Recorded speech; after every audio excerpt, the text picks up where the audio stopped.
what you see today.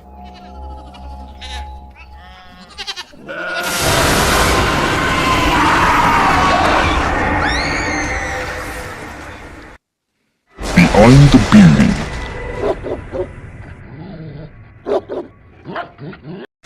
lies a natural disaster. Slow moving,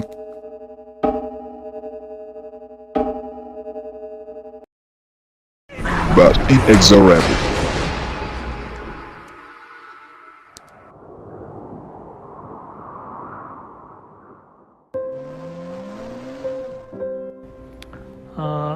یہاں پہ ہمارے علاقے میں گلگت بلتستان میں اور اسپیشلی بلتستان میں آج کل فلڈس اور ریور ایروجن کا بہت زیادہ ایشو ہے. اس کی میرے حساب سے دو چیزیں ہیں. ایک تو یہ ہے کہ پہلے جو رین فال تو اتنی زیادہ پہلے بھی نہیں ہوتی تھی لیکن اب تھوڑی سی وہ انکریز ہو گئی ہیں. اور سیکنڈلی پہلے ہمارے ہاں ہوتی تھی برف باری نومبر سے سٹارٹ ہوتے تھے جا کے مارچ تک وقفے سے برف باری ہوتی تھی اور کافی برف باری ہوتی تھی جو کہ مارچ کے اینڈ تک کمپیکٹ رہتے تھے, جس کی وجہ سے فائدہ یہ ہوتا تھا کہ جو ہمارے زمینیں وہ سخت ہو جاتی تھی. اور جب اس کے بعد گرمیوں میں ایک تو کافی دیر تک تو اس برف کے اثرات رہتے تھے, ٹھنڈ رہتا تھا تو ایٹماسفیئر بھی اچھی رہتی تھی. اور اس کی وجہ سے اگر بارش بعد میں ہو بھی جائے تو چونکہ زمین پہلے برف کی وجہ سے وہ سخت ہو چکی ہوتی تھی تو اس لیے کوئی خاص خطرہ نہیں ہوتا تھا.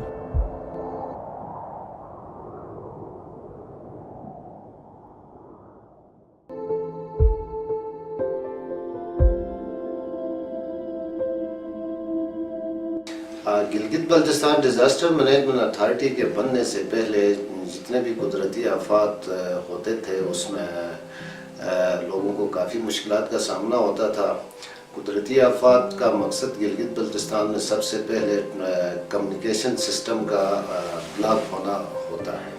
روڈز بلاک ہو جاتے ہیں اور لوگوں کے لیے آمد و رفت اور کھانے پینے کی اشیاء پہنچانا مشکل ہوتا ہے. جی بی ڈی ایم اے کے بننے سے پہلے ڈسٹرکٹ ایڈمنسٹریشن اور پی ڈبلیو ڈی یہ کام سر انجام دیتے تھے لیکن مشینری کی کمی کی وجہ سے اکثر اوقات یہ کام بہت ڈیلے ہو جاتے تھے اور بہت دن لگ کے کہیں روڈ کمیونیکیشن بحال ہوتی تھی. الحمدللہ اللہ کے فضل و کرم سے جب سے جی بی ڈی ایم اے بنا اور فیڈرل گورنمنٹ نے اس کو مشینری پرووائڈ کی 2016 میں, اس کے بعد سے یہ کام کافی تیزی میں ہوتا ہے. اور اسی طرح بدصورت نے اس سال جولائی میں جو گلیشیئر کی پھٹنے سے ڈیبریز اور بارڈرز فلو ہوا اور وہ روڈ بلاک رہا, لوگوں کے گھر پانی کے اندر ڈوب گئے, کچھ گھر جو ہے وہ بارڈرز کے نیچے آ گئے اور اس میں ہم نے آپریشن کیا فوری طور پہ.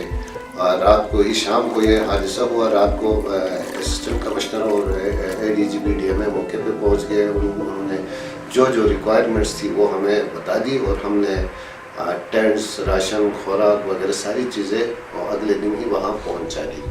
اس کے ساتھ جو فن سے لوگ تھے ان کے لیے روڈ آگے ایکسیس نہیں ہو رہا تھا, پیدل جانا بھی ناممکن تھا. وہاں ہم نے آرمی کی خدمات لی اور آرمی کے 8 ہیلیس آرٹیز کے ذریعے وہاں بھی ڈاکٹر, میڈیسنز اور ضروریات زندگی کی تمام چیزیں ٹینٹ سمیت پہنچا دی ہیں.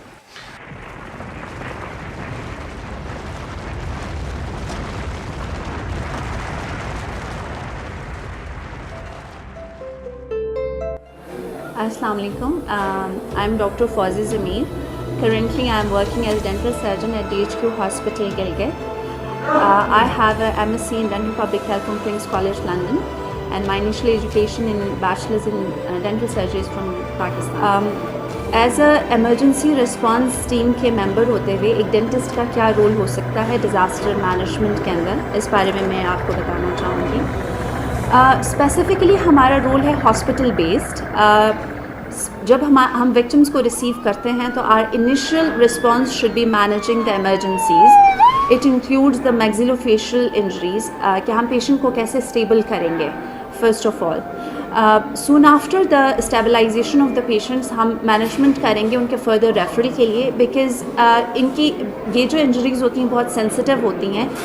They can actually lead towards death, instant death of a victim. So this is the most important point کہ مینجمنٹ آف دا ڈیزاسٹر کے اندر جو ہماری ٹیم ہوگی they can handle it quickly and effectively.